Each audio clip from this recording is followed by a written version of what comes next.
InDesign's effects panel has two very obscure but powerful checkboxes, one called Isolate Blending and one called Knockout Group. Now, most people just ignore these because they're just too obscure, but it turns out that you can use them for some pretty cool effects if you know how they work. The key to these checkboxes is that they only apply to groups. So we need to go get a group. I'm going to jump to page 3 in my JavaCo magazine document by pressing Command-J on the Mac or Control-J on Windows.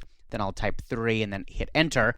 And now I'm going to zoom in on this area of the page. I'll just zoom in to 200% by selecting this object and pressing Command-2 on the Mac or Control-2 on Windows. And I'll use Option spacebar or Alt spacebar to scroll over and drag these two objects together. And I'm going to select both of them by shift-clicking on them with the selection tool, go into the object menu, and choosing Group. Right? So I've got a group of objects. Now, the first thing I want to talk about is isolate blending. We already know that isolate blending only works with groups, and we have a group. But the second thing we need to pay attention to is this word blending. Blending implies that there's blending modes going on here. So we need to apply a blending mode from the blending mode pop-up menu. Now, we're not going to apply the blending mode to the whole group. We're only going to apply it to one object in the group. While the object is selected, I'm going to click on the Select Content button, and that selects the first object in the group. In this case, the first object happens to be another group, but a group acts like a single object in InDesign. So I've selected that group inside the group, and I'm going to apply a blending mode to it from the pop-up menu here. I'll choose something really bizarre like exclusion.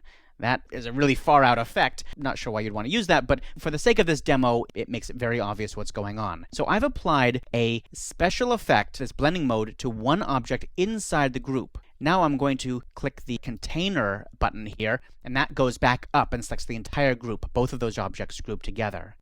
Now it's time to look at Isolate Blending. If I turn Isolate Blending on, we see a very different effect. We see that each object inside the group blends to each other, but nothing inside the group blends to anything behind the group. So it isolates the blending only to the group. I'm sure there's some good use for isolate blending. To be honest, I don't think I've ever used this in a real-world production setting, but there you go. It's nice to know that it's there.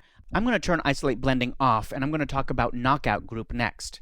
When I turn on Knockout Group, I get another different effect. In this case, each object inside the group has no blending effect on each other. There's no transparency effects on each other. It only applies to what's behind the group, what's outside of the group. So it's kind of the opposite of isolate blending. Now this too is a pretty strange effect that we wouldn't ordinarily use very often, but it turns out there's sort of a side effect trick that I want to show you, which is extremely useful, having to do with Knockout Group. To show this, I'm going to turn off Knockout Group.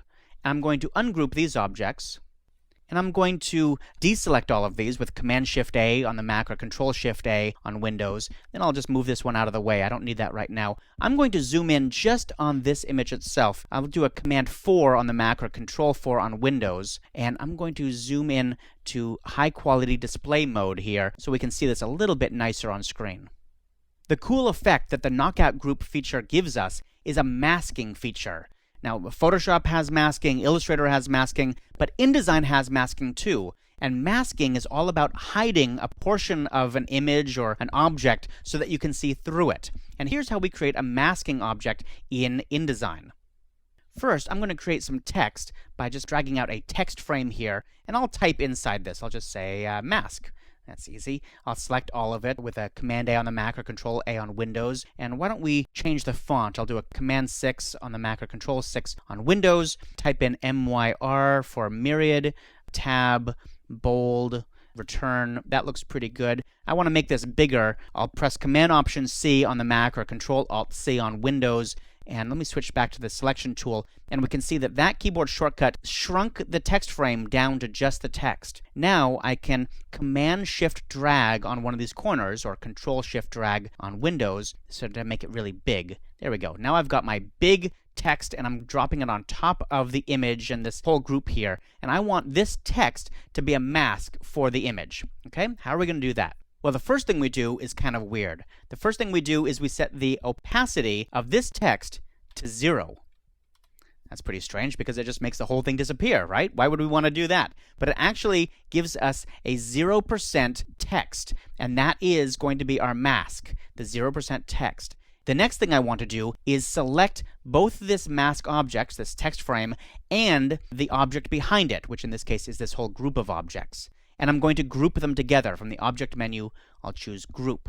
So now I have a group with my mask sitting on top. The last thing I'm going to do is turn on our masking feature, Knockout Group. When I turn Knockout Group on, voila, you see the image disappears, that whole group disappears wherever the text was. And we can see what's behind the text, what's behind that group. It actually masked out everything. Now these are still editable objects, so we could go up here and click on the Select Content button, which selects the frame inside that group, and we can move that around by dragging this center handle, and you can see that the mask goes wherever that text frame goes. So it is actually blending right in. It's actually poking a hole right through that. And that's what Knockout Group is all about. If we go back up to the group itself, you can see that Knockout Group is turned on. Okay, I admit it. These checkboxes do really weird things, and they're not entirely intuitive. But this masking feature based on Knockout Group is so cool that it's really worth trying it out a few times. Okay, speaking of masks and cool effects, we're going to look at even cooler stuff in the next movie when we talk about integrating InDesign and Illustrator.